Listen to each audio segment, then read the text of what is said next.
ഉണ്ട്.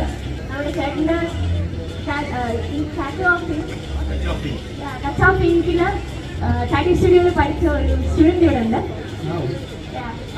ചേച്ചിയുടെ tattoo kit എൻ്റെ ഷോൾ മേടിച്ചിട്ടുണ്ട്. അവൻ്റെ ചേച്ചിനെ വീട്ടിലേക്ക് ക്ഷണിച്ചു. ഓക്കെ,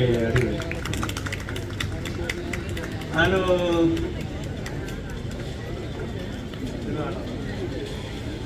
ബെസ്റ്റ് ഫ്രണ്ട് ആയിരുന്നു കേട്ടോ.